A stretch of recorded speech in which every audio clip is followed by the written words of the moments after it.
আসসালামু আলাইকুম। সরকারি বাংলা কলেজ কর্তৃক আয়োজিত এই করোনাকালীন সময়ে অনলাইন লাইভ ক্লাসে একাদশ শ্রেণীর বিজ্ঞান গ্রুপের উচ্চতর গণিত এই বিষয়টি যাদের আছে সেসব শিক্ষার্থীদের স্বাগত জানাচ্ছি আমি শাহনাজ কাউসার পপি, সহকারী অধ্যাপক, গণিত বিভাগ। শিক্ষার্থীরা, তোমরা নিশ্চয়ই ভালো আছো। আমরা যদিও অনলাইনে ক্লাস নিচ্ছি, তারপর আমরা কলেজের বিভিন্ন কর্মকাণ্ডে জড়িত থাকার জন্য অনেক শিক্ষার্থীর সঙ্গেই আমার অনেক বেশি সখ্যতা চলে এসছে। আমি আজকেও তোমাদেরকে কতগুলো রচনা প্রতিযোগিতা, চিত্রাঙ্কন প্রতিযোগিতা এগুলোর বিষয় তোমাদের গ্রুপে দিয়ে দিব। আশা করি তোমরা অংশগ্রহণ করবে। আমার একাদশ শ্রেণীর ছাত্রছাত্রীরা অনেক বেশি উৎসাহী, সেজন্য তোমাদেরকে আমার পক্ষ থেকে শুভকামনা, কলেজের পক্ষ থেকে অনেক অনেক শুভেচ্ছা। তাহলে আমরা সরাসরি ক্লাসে চলে যাই।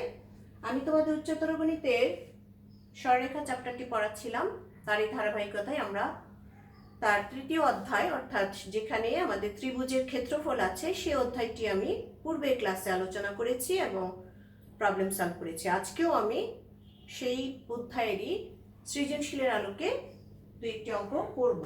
খেয়াল করো, মনে করো আমাদের এরকম একটি জিনিস দেওয়া আছে, একটি ত্রিভুজ দেওয়া আছে। কি দেওয়া আছে? এ, বি এবং সি। একটি ত্রিভুজ দেওয়া আছে, তার তিনটি শীর্ষবিন্দু। শীর্ষবিন্দুগুলোর স্থানাঙ্ক হচ্ছে t+1 এটা কিন্তু t। দেন পরেরটুকু দেওয়া আছে 2t+1, 3, আর c এর স্থানাঙ্ক দেওয়া আছে 2t+2, 2t। আবার এইটুকু শুধু দেওয়া আছে কিসের? উদ্দীপককে। আমার প্রশ্নটি হচ্ছে, উদ্দীপকে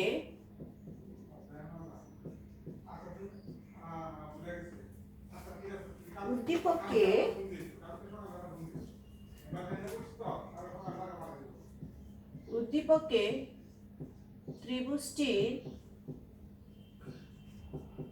ক্ষেত্রফল নির্ণয় করো এবং দেখাও যে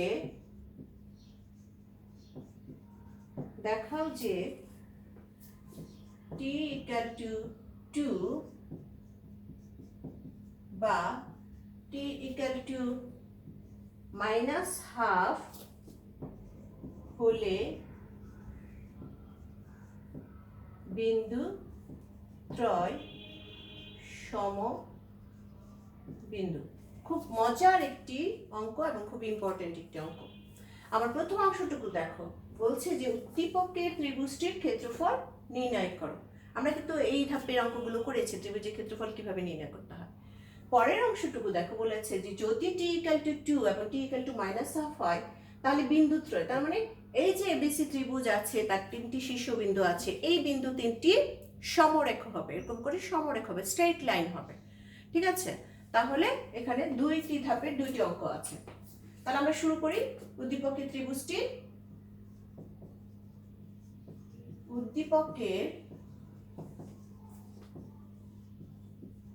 ত্রিভুজটির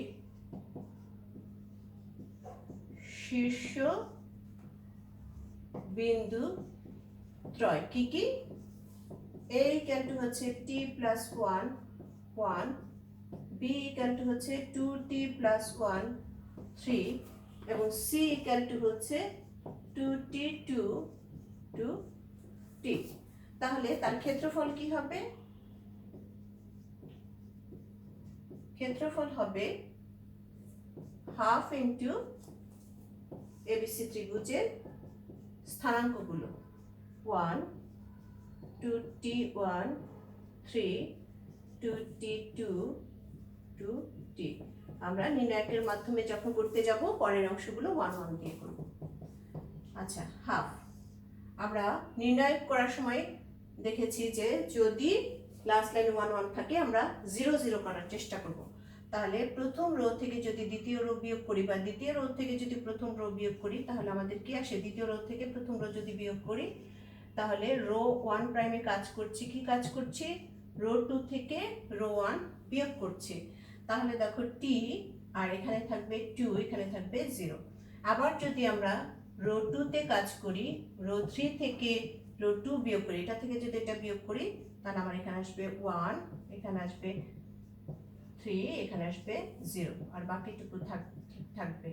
তাই তো? এটাই কিন্তু আমার নির্ণয়কের নিয়ম, আমরা ইতিমধ্যে নির্ণয় করেছি। আচ্ছা, এটুকু বোঝা গিয়েছে। তাহলে আমরা এই পাশে একটু কাজ করব। কি কাজ করব দেখো, একটু মুছে দিলাম। তাহলে আমার পরের অংশ হবে সমান হাফ ইন্টু, আমরা 1 ইন্টু তার রো তার কলাম চলে যাবে। তাহলে 1 ইন্টু 1টা লিখলাম না, টি 2, এখানে হচ্ছে 1 2t মাইনাস 3। এখন আমাদের গুণটা কি হবে? উপর থেকে নিচে গুণ মাইনাস নিচ থেকে উপরে। তাহলে এখানে যদি আমরা গুণ করি তাহলে কি হবে? 2t square minus 3t minus 2। তাহলে দেখো আমরা কি পাচ্ছি? আমরা এই অংশটুকুই পাচ্ছি। এখানে ফার্স্ট ব্র্যাকেটে দিয়ে দিই, তাই তো? সেকেন্ড ব্র্যাকেট আর দরকার নেই। বর্গ একক, আমরা ক্ষেত্রফল পেয়ে গেলাম। তাহলে প্রথম অংশ আমার শেষ, যে ক্ষেত্রফল নির্ণয় কর। এখন আসো উদ্দীপকের দ্বিতীয় অংশে। দ্বিতীয় অংশে কি বলেছে? আমরা ক্ষেত্রফল কিন্তু এইটুকু পেলাম। দ্বিতীয় অংশ বলেছে যে যদি t = 2 আর t = -½ হয় তাহলে এই যে ত্রিভুজটা তার বিন্দুত্রয় সমবিন্দু হবে। তাহলে ক্ষেত্রফল আমরা কত পেলাম? ক্ষেত্রফল পেলাম half into 2t square 3t plus 2 বর্গ একক। তাহলে আসো যদি t = 2 হয় তবে ক্ষেত্রফল কি হবে দেখো তো? ক্ষেত্রফল হবে half into 2 into 2 square 3 into 2 plus 2। তাহলে আমরা পাবো 8 মাইনাস 6, তাই না? ওখানে -2 আছে, সরি এটা -2। তাহলে এখানে আমরা পাবো -2। দ্যাট মিন্স আমাদের কি আসছে? হাফ ইন্টু 0 সমান সমান কি? 0। তাহলে আমরা জানি যে কোন ত্রিভুজের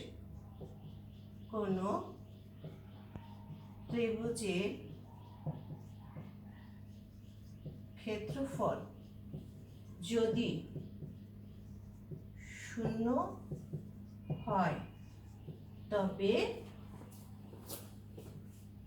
তার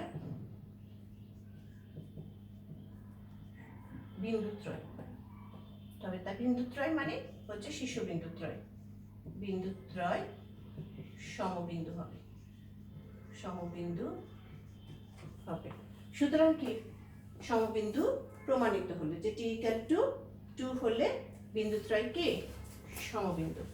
আবার দেখো আমরা যদি এই ক্ষেত্রফলটা আবার লিখি, ক্ষেত্রফলটা আবার লিখছি কি? Half into 2t square 3t minus 2। তাহলে t = আমরা কি বসাবো? -½ বসাবো। t = যদি -½ বসাই তাহলে ব্যাপারটা কি দাঁড়াচ্ছে দেখো, -½ স্কয়ার 3 ইন্টু -½ -2। তাহলে দেখো তো কি দাঁড়াচ্ছে এখানে? 2 ইন্টু 1/4। তাহলে এখানে 3/2 -2। তাহলে দেখো তো আমাদের এটা কাটাকাটি করলে কি আসে? 2। তাহলে এই ক্ষেত্রে আমাদের দেখো আমরা যদি 2 লসাগু করি তাহলে কি আসে? 1 + 3 - 4। দ্যাট মিন্স কি? হাফ ইন্টু 0 সমান 0। তাহলে আমাদের কি হলো? বিন্দুত্রয় সমবিন্দু প্রমাণিত হলো। ক্লিয়ার? এটি খুবই সুন্দর একটি অঙ্ক, পরীক্ষায় আসার মতো একটি অঙ্ক, এবং তোমাদের যখনই ক্লাসে আমরা আসবো নেক্সট মান্থে, তখন আমরা এই যে আমি এই 4টি চ্যাপ্টার আজকে আমি তোমাদেরকে পরের চ্যাপ্টারটিও পড়াবো, দ্যাট মিনস হচ্ছে সঞ্চারপত্র পড়াবো। এই 4টি চ্যাপ্টারের উপর কিন্তু আমি তোমাদের পরীক্ষা নিব, একদম মানে লাইভ পরীক্ষা বলতে পারো, যে এটাকে কি বলে, যে ক্লাসের মধ্যেই আমি না বলে তোমাদেরকে কি নিব, একটা ক্লাস টেস্ট নিয়ে নিব। হ্যাঁ, সারপ্রাইজ ক্লাস টেস্ট নিয়ে নিব। আমি দেখতে চাই যে তোমরা এই করোনাকালীন সময়ে বসে বসে পড়াশোনা করেছো নাকি দুষ্টুমি করেছো।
আমাদের এখানে একটি ত্রিভুজ দেওয়া আছে, ঠিক আছে? একটি ত্রিভুজে 3টি শীর্ষবিন্দুত্রয় দেওয়া আছে, এরকম একটি উদ্দীপক দেওয়া আছে। তাহলে এটা কিন্তু আমার কি উদ্দীপক, এটা কি আমার উদ্দীপক, এই ছবিটাই উদ্দীপক। আচ্ছা, এখন কোয়েশ্চেনটা হচ্ছে যে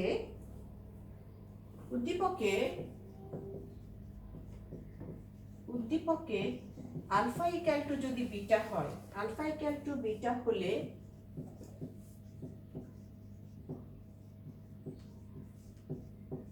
ত্রিভুজটির দেখা উচিত, ত্রিভুজটির ক্ষেত্রফল সবচেয়ে বড় হবে, সবচেয়ে বড় হবে এবং সবচেয়ে বড় মানটি বের কর, সবচেয়ে বড় মানটি বের কর। তাহলে সহজেই প্রথমে বলে দিয়েছে কি উদ্দীপককে ত্রিভুজটির ক্ষেত্রফল নির্ণয় কর। তাহলে সলিউশন কি, উদ্দীপকে ত্রিভুজটির শীর্ষবিন্দুত্রয় কি কি, শীর্ষবিন্দুত্রয়,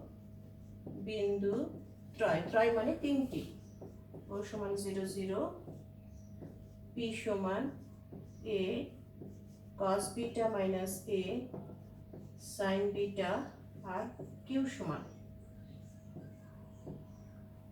সমান হচ্ছে a sin alpha a cos alpha. তাহলে ত্রিভুজটির ক্ষেত্রফল লিখি OP কিউ সমান কি half of 0 0 a cos beta a sin beta a sin alpha a cos alpha 1 1 1। তাহলে দেখো দুইটি 0 পর একটি 1, তাহলে নির্ণায়কের মাধ্যমে আমরা কি করি, 1টা চলে যাবে, তাহলে কি আসবে a cos beta a sin beta, next হচ্ছে a sin alpha a cos alpha. তাহলে আমাদের নির্ণায়কের নিয়ম কি, উপর থেকে নিচে গুণ মাইনাস নিচ থেকে উপরে। আমি উপরে অংশটুকু করছি, দেখো সমান সমান আমরা পাচ্ছি half into a square cos alpha cos beta plus a square sin alpha sin beta. তাহলে এইটুকু সময় আমরা কি জানি, হাফ ইন্টু এ স্কোয়ার যদি কমন নেই, তা আমাদের সূত্র হচ্ছে cos alpha cos beta plus sine alpha sine beta. তার সূত্র আমরা এতদিনে শিখে ফেলেছি। এটা সূত্র কি, কজ এ মাইনাস বি। তাহলে এখন আমাদের প্রশ্ন ছিল কি, এটাই কিন্তু আমার বর্গ একক ক্ষেত্রফল।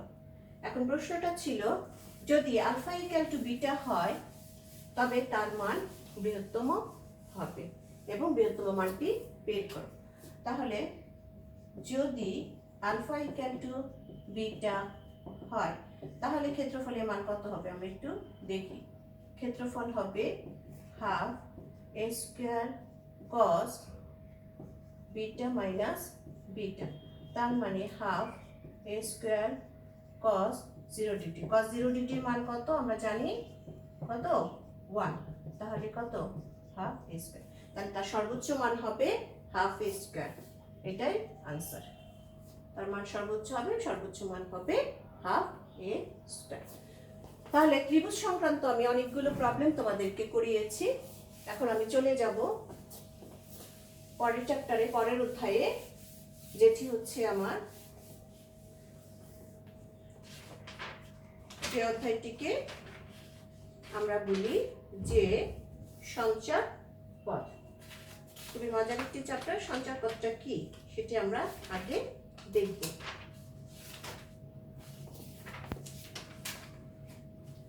সঞ্চার পথ হচ্ছে যে নির্দিষ্ট শর্ত মেনে কোনো বিন্দুর চলার পথ। খেয়াল করো, সঞ্চার পথ হচ্ছে কোনো একটি নির্দিষ্ট শর্ত মেনে কোনো একটি বিন্দুর চলার পথ। তার মানে মনে করো একটি বিন্দু এরকম করে চলছে, চলে সে আসছে, তাহলে সে কি শর্তটা মানছে? সেই শর্তটা মানছে যে এখানে যে একটি কেন্দ্র আছে, সেই কেন্দ্র থেকে সমদূরবর্তী করে একটি বক্ররেখা ঘুরে আবার পূর্বের জায়গায় ফিরে আসছে, তাই তো? এবং করে সে একটি বৃত্ত তৈরি করছে, এটাই হচ্ছে তার সঞ্চার পথ। তাহলে একটি শর্ত মেনে সে একটি বিন্দু যদি চলার পথ, তার যে চলার পথটা সেটাই হবে তার সঞ্চার পথ। সেই সঞ্চার পথটা আবার এরকমও হতে পারে, তাই না?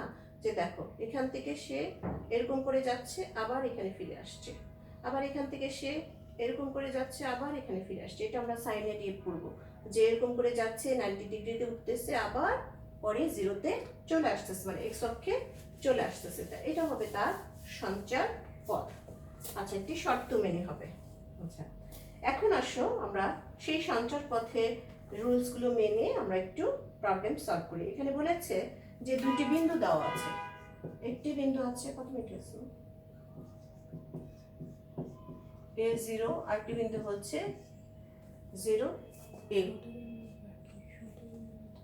আচ্ছা, দুটা বিন্দু দেওয়া আছে। বলতেছে এই দুটো বিন্দু থেকে একটি সেটের বিন্দু সমূহের দূরত্বের বর্গের অন্তরফল। দূরত্বের বর্গের অন্তরফল হচ্ছে অন্তরফল, এই কথাটা আমি লিখি, অন্তরফল হচ্ছে 2a। তাহলে সেই বিন্দুর সঞ্চার পথটা নির্ণয় করা। আমি একটু ছবিটা দেখাই, তাহলে তোমাদের ক্লিয়ার হবে। এটা এক্স অক্ষ, তাই তো? আর এটা কি ওয়াই অক্ষ, এটা কি মূল বিন্দু। বলছে এরকম দুটি বিন্দু আছে, এটা হচ্ছে A0, তার মানে এখানে মনে করো A0, এটা A বিন্দু, আর এটা হচ্ছে 0A, এটা মনে করো B বিন্দু 0A। তাহলে এই যে এমন একটা জায়গা, এমন একটা বিন্দু আছে, যেই বিন্দু হতে এই দুটি দূরত্বের বর্গের অন্তরফল হবে। দূরত্বের বর্গের, এখানে মনে করো pxy একটি বিন্দু আছে, তার দূরত্বের বর্গের অন্তরফল হবে 2a। তাহলে আমরা ধরি ওই সেটের যে কোনো একটি বিন্দু, ওই সেটের যে কোনো একটি বিন্দু হচ্ছে pxy, দ্যাট মিন্স pxy হচ্ছে সেই সঞ্চার পথের উপর যে কোনো একটি বিন্দু। তাহলে শর্ত মতে কি হবে? শর্ত মতে হবে যে p² বর্গ বলেছে, কিন্তু p² minus P B square equal to 2a। এখানে কিন্তু আমরা উল্টাটাও বলতে পারি, কি বলতে পারি, পি বি স্কোয়ার, কে বড় কে ছোট কিন্তু আমরা জানি না, P B square minus P A square equal to twice a. সেই জন্য আমরা এটাকে কি করব, প্লাস মাইনাস দিব। আচ্ছা এখন আসো, তাহলে পি এ স্কোয়ার সমান আমরা কি পাবো, সূত্র অনুযায়ী কি পাবো, তাহলে x minus a whole square plus y minus 0 whole square. তাহলে এইখান থেকে আমরা কি পাবো, পি বি স্কোয়ার সমান কি পাবো বলো, x minus 0 whole square plus y minus a whole square equal to হচ্ছে plus minus twice a. Okay, বা আমরা বলতে পারি x square minus twice x a plus a square plus y square. আমরা যদি একবারে লিখে ফেলি, আচ্ছা একবারে লিখছি না, y square minus twice y's a plus a square equal to হচ্ছে প্লাস মাইনাস টুয়াইস এ।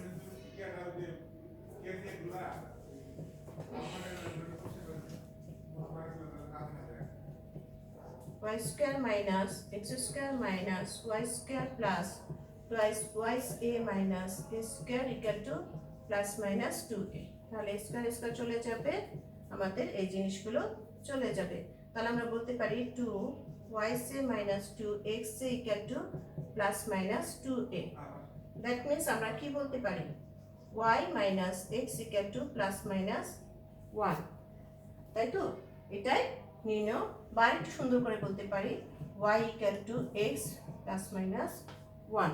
তাহলে এই হয় নির্ণয় সঞ্চার পথের সমীকরণ, এই হয় নির্ণয় সঞ্চার পথের সমীকরণ। ক্লিয়ার?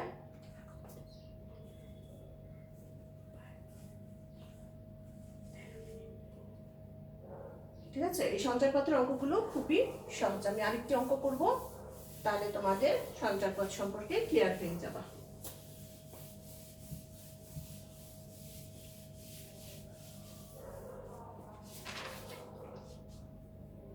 নেক্সট আসো,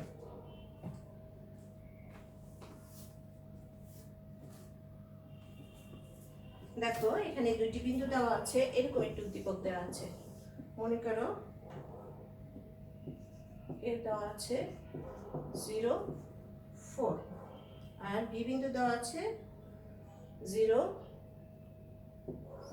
6।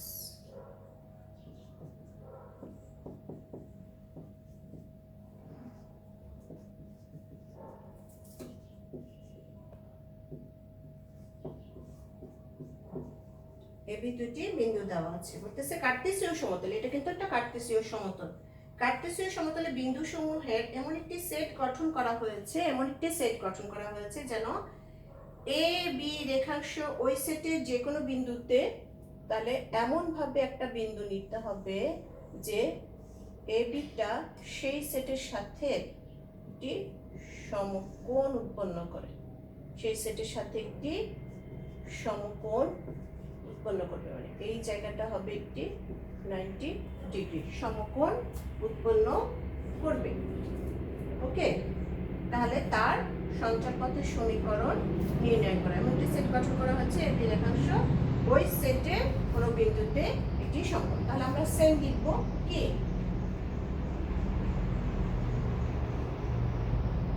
পি এক্স ওয়াই সেটের যে কোনো একটি বিন্দু, সেটের যে কোনো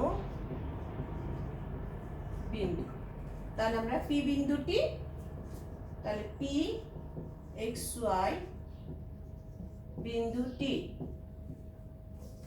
এ 0 4 এবং বি 0 6 বিন্দু সমূহের সাথে বিন্দু দ্বয়ের সাথে সমকোণ উৎপন্ন করলো, সাথে সমকোণ উৎপন্ন করেছে, এটা আমরা বলেছি সমকোণ উৎপন্ন করেছে। যেহেতু এখানে সমকোণ, তাহলে তার অতিভুজ কি, এবি। তাহলে এপি ভূমি, পিবি কি লম্ব, অথবা উল্টা দিক থেকে আমরা বলতে পারি পিবি লম্ব এপি কে, পিবি ভূমি এপি লম্ব, যেটাই বলতে পারি, কিন্তু অতিভুজ এপি কিন্তু ঠিকই আছে। তাহলে যদি আমরা এই এপিবি একটি সমকোণী ত্রিভুজ বলি, সমকোণী ত্রিভুজ, তাহলে সেখানে পিথাগোরাসের সূত্র অনুযায়ী আমরা কি জানি, যে অতিভুজের বর্গ অপর দুই বাহুর বর্গের সমষ্টি সমান। তাহলে দেখো এখন ab স্কয়ার সমান কি পাচ্ছি আমরা, 0 - 0 হোল স্কয়ার, 6 - 4 হোল স্কয়ার, বা 4 - 6 হোল স্কয়ার, একই কথা।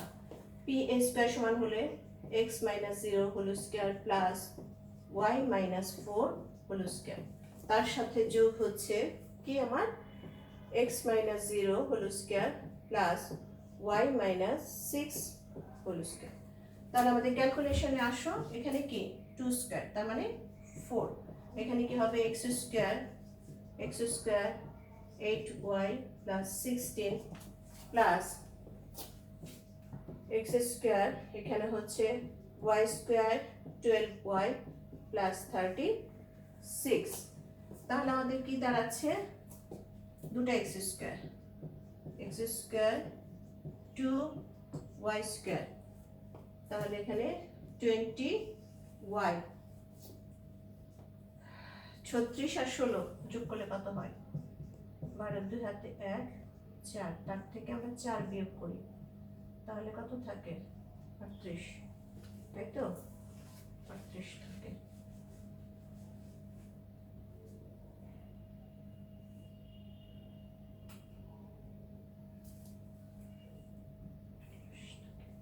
তাহলে এখানে কি থাকবে 48 ইকুয়াল টু 0, 48 থাকে নাকি, 12 হাতে 1, কি করলাম 12, 12 হাতে 1, 3 কে 4 কে 5, 5 থেকে 4 চলে গেলে 48 থাকে।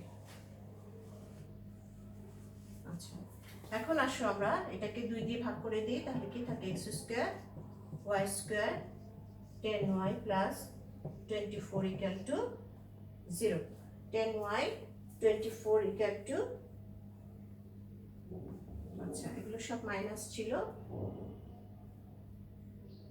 এটা মাইনাস হবে, মাইনাস 10y, কারণ এই দুটো কিন্তু মাইনাস ছিল, তাই তো, 10y ইকুয়াল টু 0।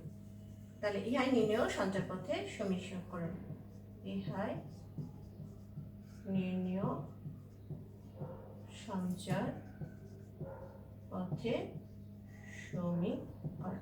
এখন যদি তোমাকে আরেকটু বলে যে এই সঞ্চার পথটা কি দেখাও, হ্যাঁ এটা আমরা এখনো শিখিনি দেখে এখানে বলবে না, কিন্তু যখন তোমাদের পুরোপুরি কোর্স শেষ হয়ে যাবে তাহলে এই সঞ্চার পথটা কিসের সমীকরণ সেটাও তুমি কিন্তু বলতে পারবে, যে x square plus y square আছে, তার সহগগুলো x আর y এর সর্বোচ্চ পাওয়ার 2, তার সহগগুলো সমান, হ্যাঁ, এবং এই জন্য এটি একটি বৃত্তের সমীকরণ, সেটা আমরা প্রমাণ করতে পারবো। হ্যাঁ, এই জিনিসটা যেহেতু এখন আমরা বৃত্তের সমীকরণ পড়ি নাই, সো এখানে আমি আর সেটা বললাম না, কারণ পরবর্তীতে যখন আমাদের ফুল কোর্স কমপ্লিট হয়ে যাবে তখন কিন্তু তার সাথে তোমাকে লেজ জুড়িয়ে দিবে।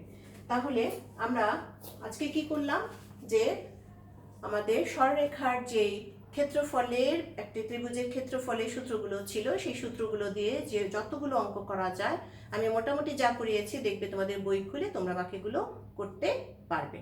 এবং সঞ্চার পথেরও আমি তোমাদেরকে নিয়মগুলো দেখিয়ে দিলাম, তোমরা বাসায় চেষ্টা করবে, যে বইটাই আছে সেই বইটা নিয়েই চেষ্টা করবে। আর যখন কলেজ খুলবে আমি আরও বিভিন্ন উদ্দীপক দিয়ে তোমাদেরকে আর একটু প্র্যাকটিস করাবো, তখন তোমাদের অনেক ইজি হয়ে যাবে। আর কলেজ খুললে হয়তো তোমাদের ক্লাস টেস্ট হবে, এমনিতে সারপ্রাইজ ক্লাস টেস্ট তো আমি নিব, এমনিতেই তোমাদের ক্লাস টেস্ট হবে, তোমাদের ষান্মাসিক পরীক্ষা হবে, তোমাদের বার্ষিক পরীক্ষা হবে, সেগুলোর জন্য কিন্তু রেডি থাকো। সুতরাং আর টিভি দেখবে না, মোবাইল দেখবে না বেশি, হ্যাঁ, গেম খেলবে না, না খেলে পড়াশোনা করবে, আর ওগুলো তো করবেই, পড়াশোনাটা একটু বেশি করবে। সবাই সুস্থ থাকো, ভালো থাকো, বেশি করে পানি খাও। আল্লাহ হাফেজ।